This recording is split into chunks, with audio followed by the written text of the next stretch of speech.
So somebody give them the notes on new monarchs. Oops. The Reformation is the second of the big four cultural movements that leads to increasingly powerful, wealthy, dominant Western Europe. Okay? And so causes of the Reformation. What causes this movement?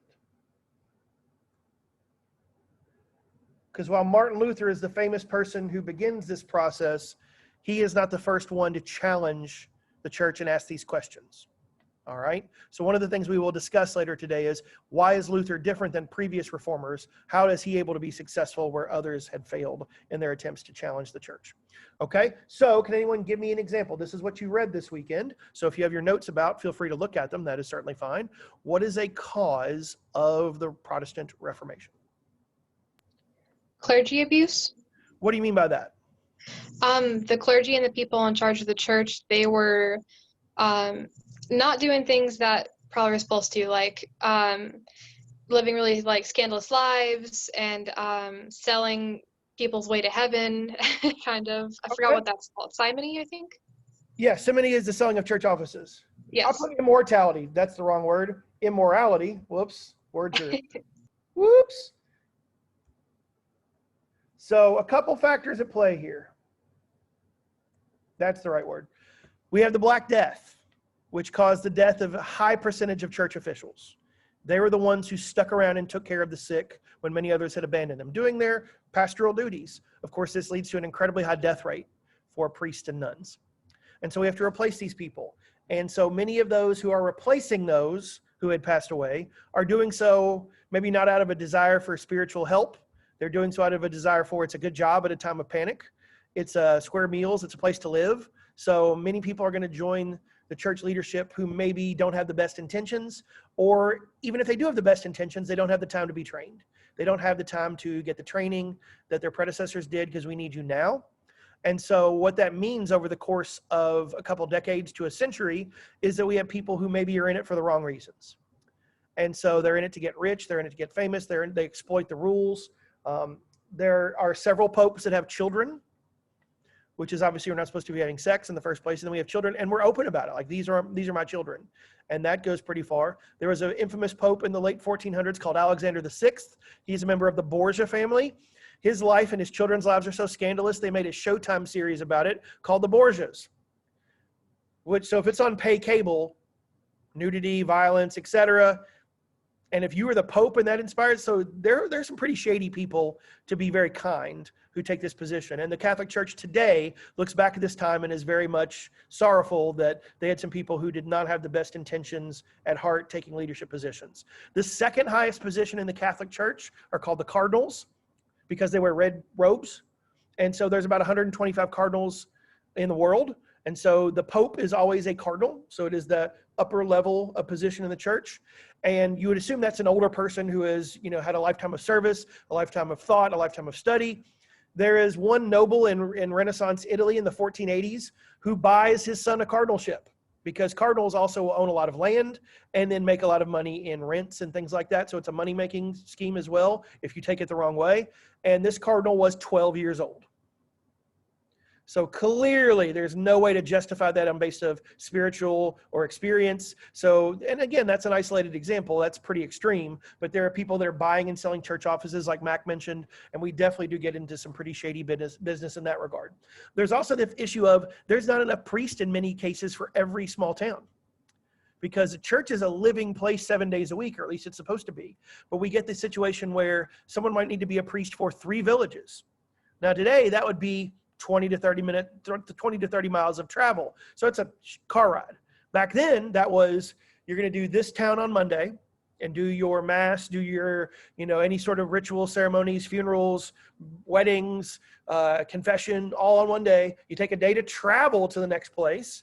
You do that on Wednesday in the other town, and then you do a third day. So you're doing 3 churches a week. You're only there 1 day a week. And so what used to be a living, breathing, daily process is now you're getting 1 day a week. And sometimes that was out of necessity.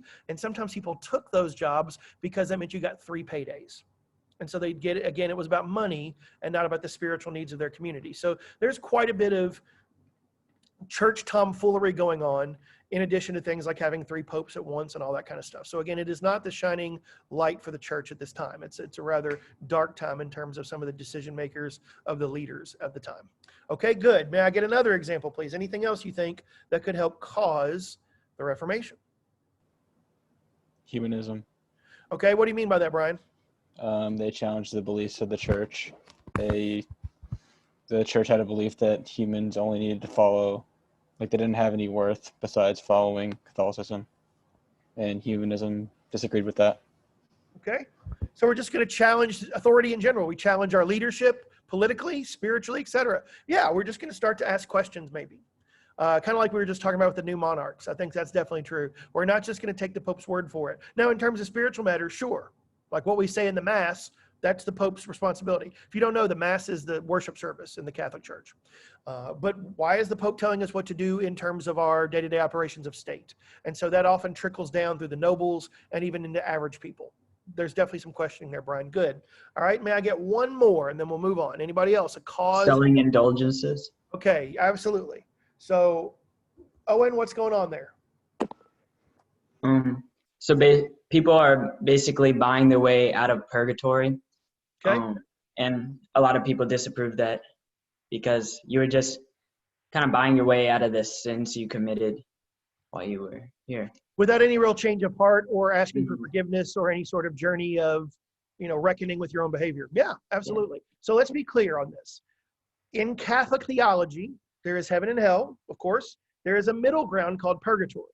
The way I always like to explain purgatory, it's like for you guys going to the pediatrician's office. You are 17 and 18 years old. You still see a pediatrician, but it's an awkward thing, isn't it? You go to the doctor, you're driving, you're deciding about college, you have jobs, many of you, all this kind of stuff. And then you are, again, whoever's posting in the chat, remember, I'm not looking at the chat. If you want to say something, you need to say it. But the point is that it's uncomfortable, it's loud, there's kids in diapers, you just feel weird. Purgatory is where you go if you die with sins on your conscience that have not been paid for or forgiven. All right? So, and there are eventually very intricate mathematical models for how long this sin will cause you to be in purgatory. So we're talking not short, as I will show you in a few minutes, but actually thousands of years in some cases it is believed that you will spend in purgatory until you have paid off your sin, if you will. And it's supposed to be a time of thoughtfulness and prayer, and you need to be forgiven. Indulgences were created in the Middle Ages, long before this time, as a gift, as a thank you. Often it's almost like a gift card, okay? So either for yourself or for a family member, you could use an indulgence to diminish their time in purgatory, or in some cases even eliminate it. So this has been Catholic Church policy for hundreds of years. But it's a gift for good deeds, for serving the poor, for helping the needy, serving the sick, whatever, good moral stuff. Of course, the problem is we now decide to start selling them. That is the issue. And we will talk about a particular pope who's rather famous, named Julius II. He was in your reading. We don't need to know the names of most popes, but Julius, or the so-called warrior pope, is a rather influential figure in the Reformation. Julius is a great lover of art, and as he's getting older, he is the one who commissions the Sistine Chapel by Michelangelo. He is the one that commissioned Raphael to paint what today are called the Raphael rooms, including the famous School of Athens in the Vatican. So he's a great supporter of art. He has this decision that he wants to build a brand new church. Florence is now the biggest church in the world. And the Pope feels like it should be in Rome because that's it's the Roman Catholic Church. It's not the Florentine Catholic Church. And there's been a St. Peter's there for almost 1,000 years, built very soon after Constantine, the Roman emperor, legalized Christianity back in the 300s. And when you get to the early 1500s, it's falling apart. It's old, it's decrepit. Rome today is a beautiful city. You want to go visit it. Not back in 1505. It was a dump. Okay? So he wants to rebuild the city. He wants to rebuild this church. He wants to tear down the old church and build this huge, beautiful, enormous church, which to this day, the new St. Peter's, it's 500 years old, but still the new one, is the largest church in the Christian world. You can sit 60,000 people in it. There are 28 separate altars, so in theory, you could have 28 separate services at once. You walk into St. Peter's, which I have had the pleasure of doing several times, and you are just, wow. It is definitely of what we will call the Baroque style, which we'll get to later. Okay? So Julius is the one who decides, let's start selling indulgences en masse. And why does he do it? To pay for new art and a new church. So this is a literal connection between the ideas of the Renaissance, patronage of the arts, with the frustration over selling, as Owen said it, a ticket to heaven, if you want to think of it that way. All right? So that's a literal connection between the goals of the Renaissance and the causes of the Reformation. Does that make sense? Okay. And this especially frustrates one German priest named Old Marty Luther. So let's talk about Marty, shall we? Shall we? All right. So a couple of things about Martin Luther that I know you guys can help me with. What is his nationality? German? He is German. Now, at this point, there is no Germany. It's the Holy Roman Empire, right? It is, as the old saying goes, is neither holy nor Roman nor an empire. Okay? Martin Luther, born in the late 1400s, highly educated, very unusual for the time, will at first be a monk. Okay? What is a monk's job in the church? Which is different than a priest's job. Anybody know? Don't monks just like sit and think all the time? Yes, Katie, that's right. So a priest is actively engaged with parishioners. You're taking confession, you're serving communion, you're giving a mass, you're marrying people, you're doing funerals, you're actively serving your community. A monk is isolated. Their job is to think and reflect and pray. And also many of the handwritten Bibles from this time period are written by monks who are amongst the few people that can read or write in society. So that's their job, basically. Okay? We have the Abbey of Gethsemane, which is in Bardstown, about 30 minutes south of here, which is a monastic community that's currently closed to visitors because of COVID, but they are, ordinarily you can visit, beautiful place. They take a vow of silence, so they don't speak. Okay? So that's an example of that. I don't know who's on with that noise, but if you can mute yourself, I'd appreciate it. Whoever that is, can you mute yourself? I'm hearing a TV or a phone call or something. Not bad. Thank you, Jude. All right, so anyway, so Martin Luther is a monk at first. Eventually, he will become a priest. He transitions from one to the other, and he will be a professor of theology. He teaches religion to want to be priests. He educates them. He is doing so in the town of Wittenberg. In German, W's are pronounced like V's. So it's Wittenberg. Also, fun fact, V's are pronounced like F's. So the German car Volkswagen, as we would say, is actually the Volkswagen, the people's car. If you know anything about basketball, Hall of Famer Dirk Nowitzki, it looks like Nowitzki, but it's pronounced Nowitzki because he's German. So W's are pronounced with V. So Wittenberg. Wittenberg is a relatively medium-sized town. It's kind of like a Louisville. Okay, not tiny, but not the big metropolis. It's not Berlin. It's not Munich. It's not Frankfurt. And it is in a province called Saxony, and we'll come back to why that's important later. But it is in the Holy Roman Empire, the HRE, which I will say HRE from now on. Now, very brief overview. The Holy Roman Empire is formed on Christmas Day, 800 CE. Its first emperor is a guy named Charlemagne, who was crowned by the Pope to be the leader of the Christian people. Okay? And so eventually this will, Lord, stuff's popping up on my computer, sorry. Yes, I know I have a dentist appointment at 3 o'clock this afternoon. I realize that, but it wanted to remind me. So, I have to go back to, sorry. Stupid things. Y'all can still see my whiteboard? Okay, I was just wondering because something happened on my screen. So anyway, the Holy Roman Empire is a very loose structure. It is very similar to the American Articles of Confederation. So the first form of government we have after independence, before the Constitution is finalized. Why did the American Articles of Confederation not work, and why did we switch to a different system? What was wrong with them? Push memories? It gave too much power to the individual states and not enough federal power. Absolutely. They're minting their own coins, creating their own foreign policy. They could go to war individually. It was chaos. Different trade policies, etc. So the HRE is the same thing, except this lasts for about 1,000 years. It is finally ended by Napoleon in 1806.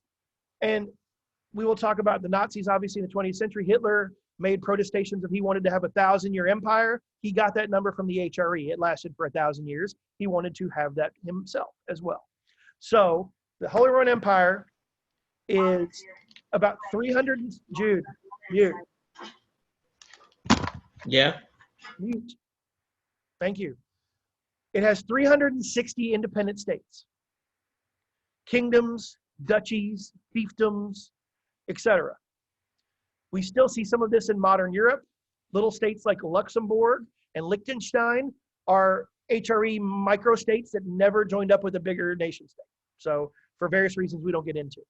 But there are 360 of them. So imagine, you know, the chaos of the Articles of Confederation in America, that was with 13. Imagine 360 people trying to come together on anything. So it was very chaotic. It was basically Germany, Poland, Czech Republic, part of Austria, part of Switzerland, Belgium, the Netherlands, that whole area. So it was huge, but they didn't really work together very much. They did have an emperor.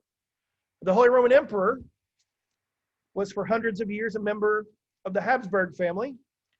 If you don't know the Habsburgs, we will learn about them later on. They are Austrian, based in Vienna, and they will rule. They're the longest serving single family ruler dynasty in European history. So for hundreds and hundreds of years, the HRE emperor is also the emperor of the Austrian Empire. But here's what's unique about the HRE, and then we'll move on to Martin Luther.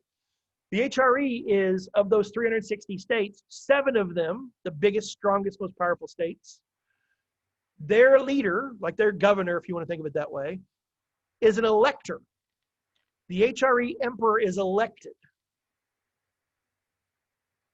And so there are 7 electors, the 7 biggest states leaders get to elect the HRE ruler, and they can pull their support at any time. So if a couple of the HRE electors decide, I don't like this emperor anymore, they can pull their support, and then the HRE emperor would lose power. So these 7 people are incredibly important. And one of the 7 states that is an elector of the emperor is Saxony. So my whole point of all this is where Martin Luther is doing this is one of the biggest, strongest, most powerful states in Germany. He's not doing it in the middle of nowhere. Now, it's not New York City or LA, but this might be Chicago. Okay? So where he's going to have a lot of followers, a lot of eyeballs, a lot of people that can read what he's going to write. So he does this in a metropolitan area. Okay, does that make sense? Are we okay with that? So let's talk about what is Martin Luther's frustrations. What is he upset about? What angers him? We know it's indulgences, but let's talk about a couple details. Now, here's 2 things I'd like you to do. Make me 2 little charts in your notes. Chart number 1, you are simply looking for reasons Luther got away with it. Martin Luther is not the first person to have these concerns. Okay? If you go today to Prague, which is the capital of the Czech Republic, there is a large statue in Prague of a man named Jan Hus, who is in your reading very briefly. I went there last summer. Yeah. It's a beautiful place, one of my favorite cities in Europe. Jan Hus was executed by the church in 1415, 102 years before Luther's going to do his thing, for almost the same reasons that Luther had his frustration. Okay? The difference is that Luther had some advantages Hus did not have, which we'll get to later. So why does Luther get away with this? That's one thing you need to know. The other chart I'd like you to make, do a T-chart. On one side, Luther, on the other side, Catholic Church. So what are the differences in belief? So how does Luther get away with this, which we'll answer today and finish on Thursday? And then what are some differences between Luther and the church? As I'm sure all of you remember, we have 3 essay formats we could write in. Compare, contrast, change continuity, cause effect. So as we study this stuff, we should be thinking, what caused it? Which is why you will see me discuss causes with you. That's why we'll discuss effects. We will look at two different things and compare and contrast it. So we're going to look at what were the beliefs of Luther, what are the beliefs of the church. We will eventually look at what are the beliefs of Luther, well, how is that different than, say, Calvin or Henry VIII? Okay, so these are all things we will go through and look at so that you can potentially answer these compare, contrast, cause, effect, change continuity questions. Okay, all right, so we'll look at a couple documents briefly.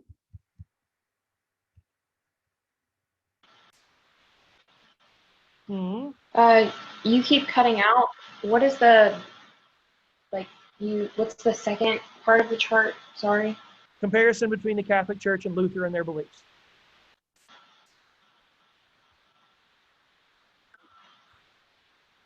Okay, so let's start with these documents. So this is a primary source. Mr. Rich? Yeah.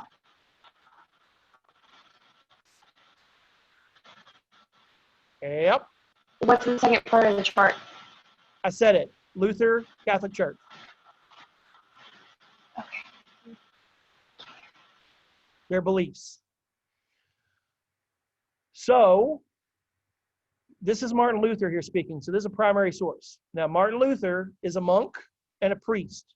He writes thousands and thousands and thousands of pages. So we know very clearly what his thought process was, or at least what he wants us to think it was. He also had numerous conversations with people, his mentors, his fellow monks, his fellow priests. He thought about this for a long time. So whether you agree or disagree with Luther's belief system, that's okay, but you cannot doubt his sincerity. This is a man who truly believed that his beloved church had sinned, had made mistakes, and he was trying to fix them. Henceforth, why we call this the Reformation. Luther's purpose was not to blow up the church. He loved the church. Luther's purpose is to reform the church. It's in the name. Okay? Now, he did blow up the church. It did happen. That wasn't his intent, though. He wanted to fix it. And eventually, that didn't happen, and so he felt like he had to leave. And so he does.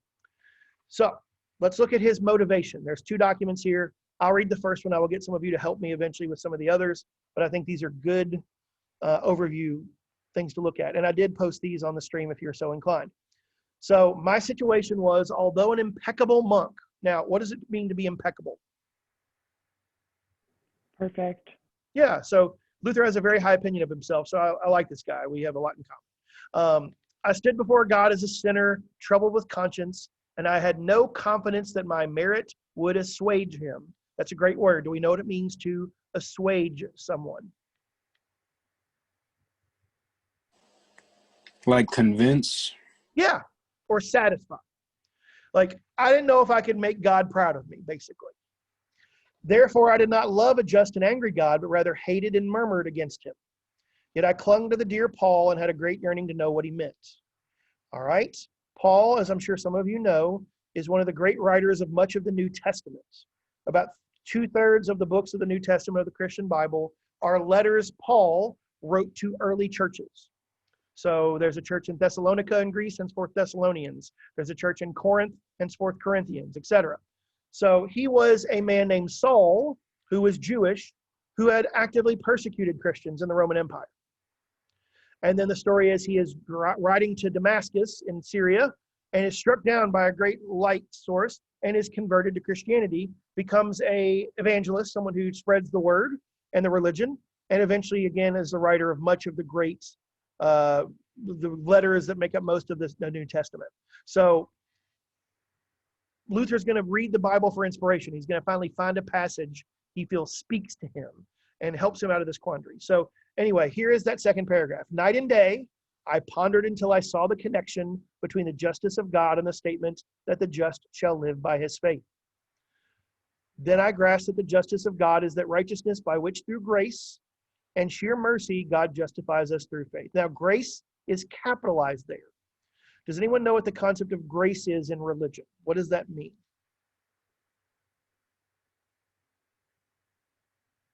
Isn't it like mercy or something? Well, it's similar to mercy, but they share the concept of it is a gift you are given you do not deserve. So if I give you something out of grace, like if you get your paycheck from your job, that's not grace. You worked, you earned it. Grace is like someone, you post on, you do a GoFundMe because you're trying to go to X or Y school and you can't afford it. And somebody says, don't worry, I got you. That's grace. They just like drop $10,000 in your lap and you're like, whoa, that would be that. Okay. So in other words, let me translate.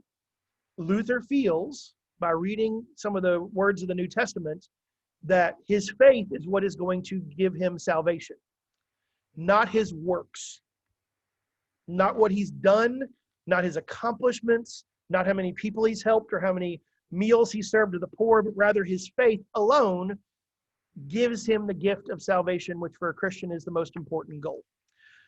Thereupon I felt myself to be reborn and to have gone through open doors into paradise. The whole of Scripture took a new meaning, and whereas before the justice of God had filled me with hate, now became increasingly sweet and greater love. This passage of Paul became to me a gate of heaven. So in other words, if you go to your charts, which would compare Lutheran beliefs with Catholic beliefs, Luther believes in what's called, as it says here, justification by faith. Justification by faith. So if you have faith in something, what does that mean? You believe in it even if there's like no immediate result. Believe. Yeah, perfect. You believe in it even if you're not sure. You don't know. Okay? So you have faith it'll work. Kind of like the internet these days. Sometimes your call works, sometimes it's a little slow. Just the way it is. Okay? So Luther believes the only way, the only way for a Christian to go to heaven is through faith and God's mercy. You cannot do enough good works to earn your spot. It is impossible. No human is good enough or righteous enough to earn a spot in heaven. No human, including him, and he already said he's impeccable. Catholic belief, of course, supports faith. It's essential. But also you perform good works. Okay, you need to perform good works. Now that doesn't mean that Luther opposes good works. Philosophically, here's the difference. Luther believes that you perform good works because you are a Christian and you have faith and you have been given salvation by grace. So it's a result of your faith. The Catholic Church believes at this time that good works are a cause of your faith and a cause of your salvation, not an effect. Now that may seem like a little thing, but that's a big theological difference. And so at the end of the day, if you don't quite understand all this, that's all right. But I'm trying to help you understand why a couple of words in a really old book end up causing this massive change in society, political, society, culture, etc. Okay? Does that make sense? Now, the scripture that gives Luther this inspiration, we're going to look at very briefly. It's from the book of Galatians, here, document 2. And again, written by Paul. He's speaking in the first person. And we'll make sure you understand this context. Mark my words, and this goes back to what we read about Christian humanism last week. There's a connection between the Christian humanists like Sir Thomas More and what you see written here. I, Paul, say to you that if you receive circumcision, Christ will do you no good at all. Of course, circumcision is the Jewish rite, the ceremony, where a male infant has his foreskin removed from his penis. And so that was part of Jewish custom. It's one of the laws of Moses. Once again, you can take it from me that every man who receives circumcision is under obligation to keep the entire law. So Paul is saying if you follow one rule, you got to follow them all. You can't pick or choose which rules to follow. And he's saying you won't follow all the laws. There's too many. There's hundreds and hundreds and hundreds of them. You can't keep them all. So that shouldn't be your standard of how you behave. When you seek to be justified by ways of law, your relation with Christ is completely severed. You have fallen out of the domain of God's grace. When you're worried about only your follow the law, you're not worried about the spirit of it. Why are you doing this? And this is like the guy last week being worried he might have eaten a chicken with an egg in it. I mean, an egg with a chicken in it. Sorry, I said that backwards. You're worried about these random details instead of being worried about the principles of the faith, of loving each other, of serving God, et cetera, et cetera. For to us, our hope of attaining that righteousness, which we eagerly await, salvation, going to heaven, is the work of the Spirit through faith. You're justified by your faith, according to Luther. If we are in union with Christ Jesus, circumcision makes no difference at all, nor does the want of it, the lack of it. So in other words, it doesn't matter if you're circumcised. It doesn't matter if you follow all the laws or some of the laws. You're trying to be the best you can be, and the only way you can achieve salvation is through your faith in God. The only thing that counts is faith active in love. That's it. And for Luther, that's a whoa moment. It changes him completely, and he starts to not worry about good works. You will perform good works if you have faith, but as a result of them, not as a cause of them. And again, that may seem like a little thing, but that's a big deal. All right, I know you enjoy getting deep into Christian theology, but that's what we have to do here. Are we good? All right, I want to separate for a second and show you something else. I want to show you a brief video clip. Again, this is from the 2003 film Luther, based on the life of Martin Luther. There are some inaccuracies, sure, which I'll point out, but there are 4 clips that we will watch. This first one is about 4 minutes long, and it happened when Luther was still a monk. You'll see him wearing the monk's robe. He also has the sweet medieval monk haircut where they shave the top of their heads, and then their hair goes around it like a halo. Pretty awesome, okay? And you can tell he's visiting Rome. You see a triumphal arch. That's what the Romans built to celebrate great military victories. So he's going to go to Rome. He's going to go on a pilgrimage. He's going to visit some of the great sites of the church. And he will become disillusioned after this trip and believes that the church and some of its followers have lost their way. And so this is a major step for him as his belief in the church evolves, and he believes that mistakes have been made and things have to be fixed. So we'll watch this and we'll talk about it for just a minute, okay?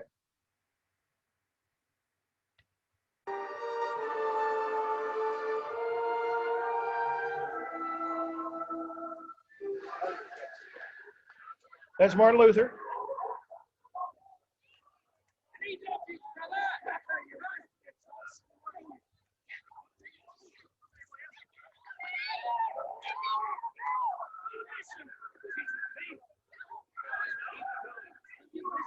Can't see the clip. Mr. Rich, we can't see the video. We're still on your documents. Okay, that's weird. Let me see. I'm glad it took someone 30 seconds to tell me. All right, let me start over and see if that works. It worked this morning, so we shall see. Maybe it's because I'm recording. Here's what I'll do. I'll pause the recording. That probably is why. The first, he's walking through the streets of Rome. What did you notice? What's happening around him? It looked. Go ahead. The clergies are like being very sensual, I guess. Like they're going with other women when they shouldn't be, and like people are selling memorabilia of the church.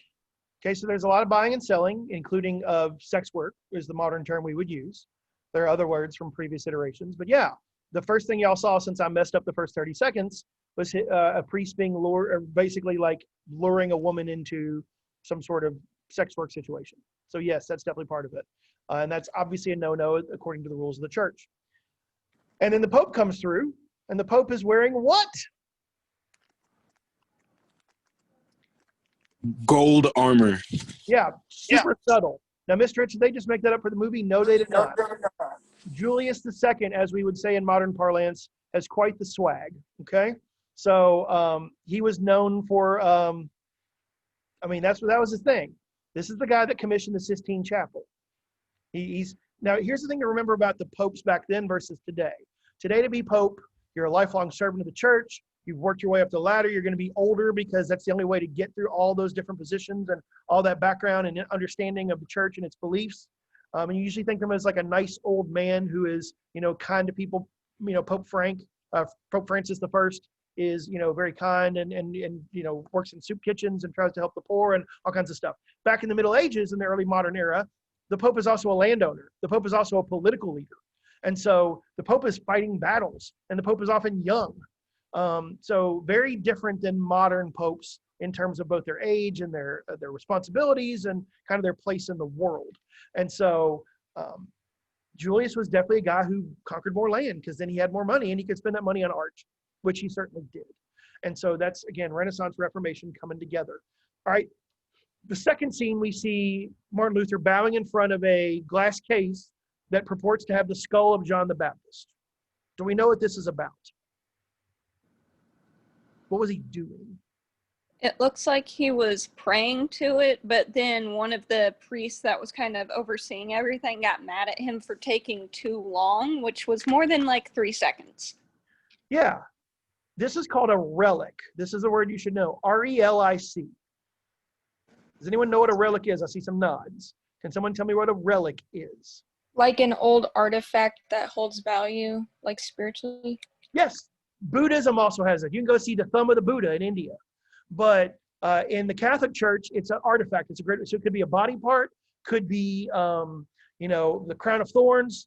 Notre Dame in Paris claims to have the crown of thorns on Jesus's head, for example. And so when the fire happened 2 years ago, that was one of the things that you saw in the news, like they saved the treasures of the church. And one of those treasures is supposedly the crown of thorns that Jesus wore at his crucifixion.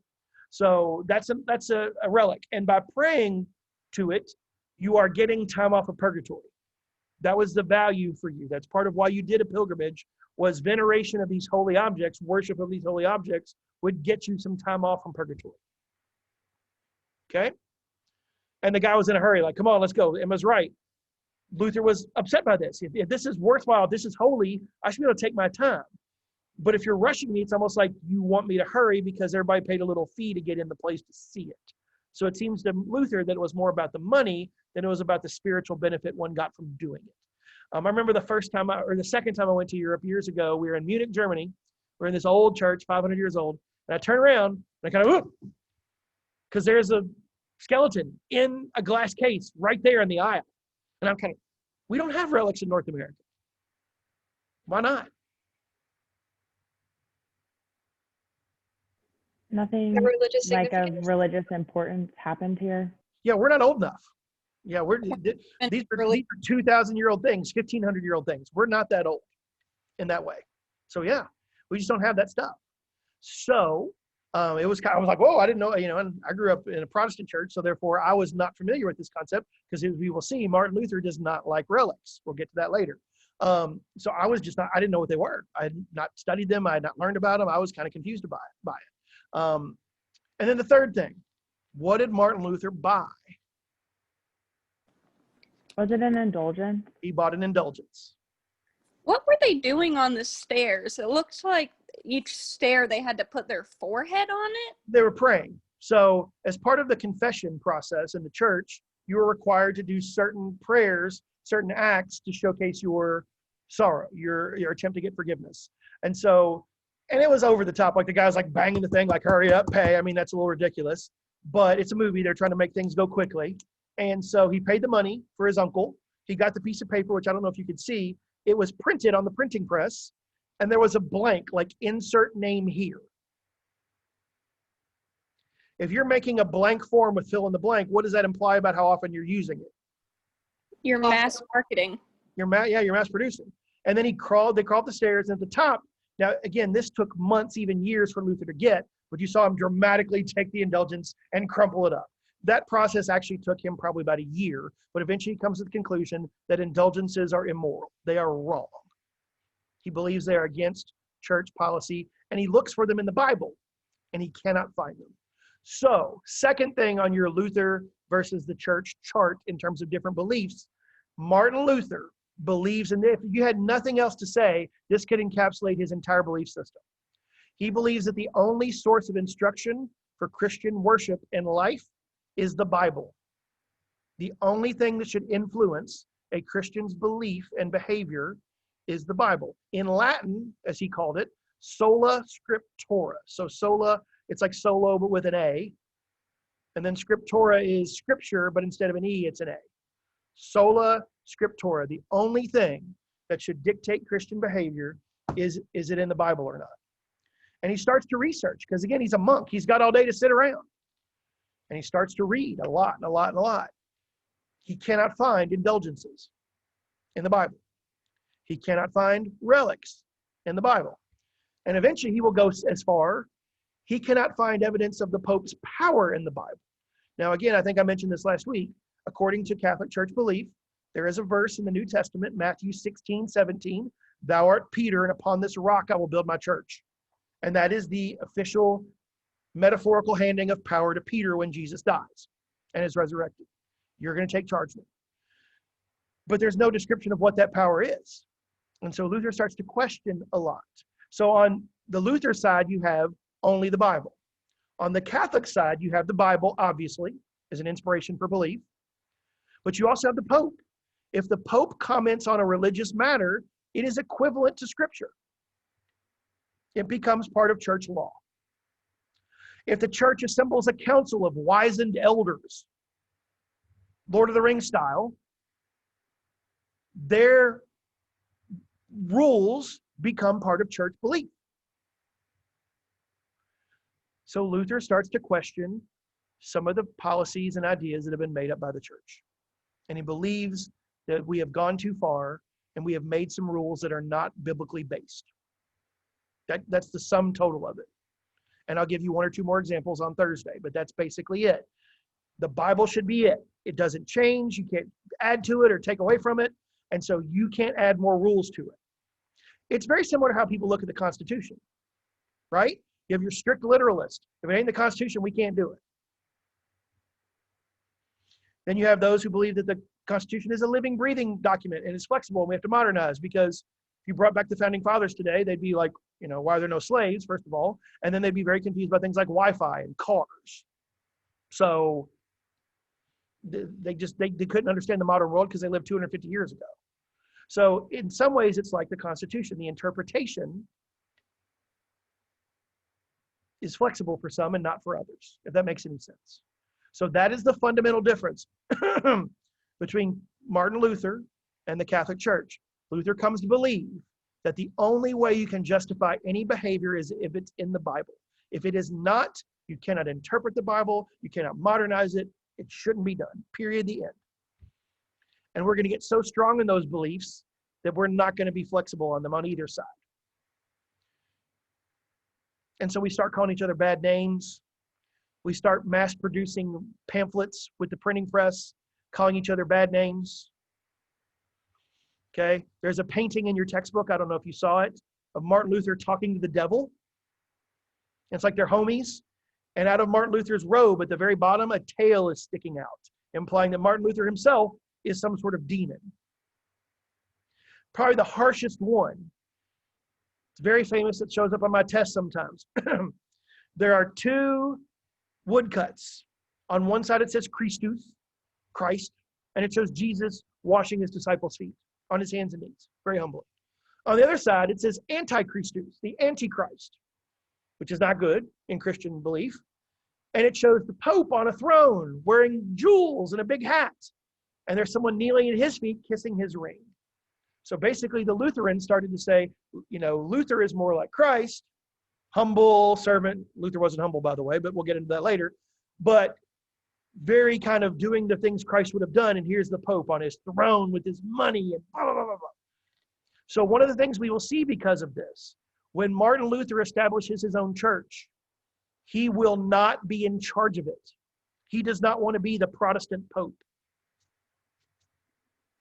So as we start to create the Protestant faith, who's in charge?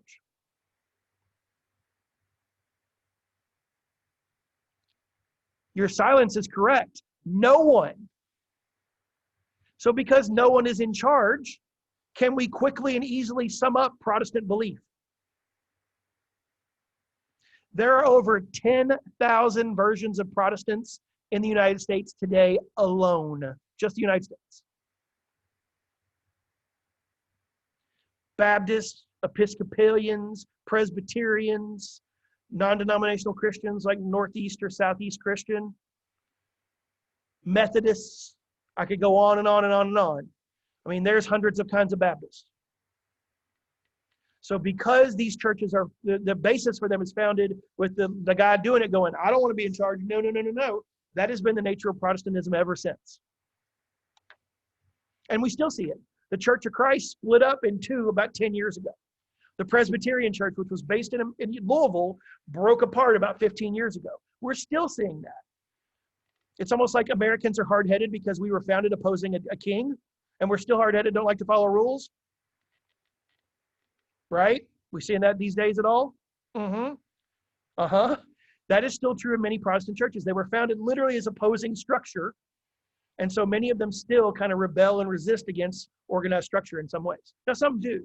But from the very beginning, the Protestants are not going to have a unified leader because Luther does not want to be like the Pope because that's what he criticized for so long. Does that make sense?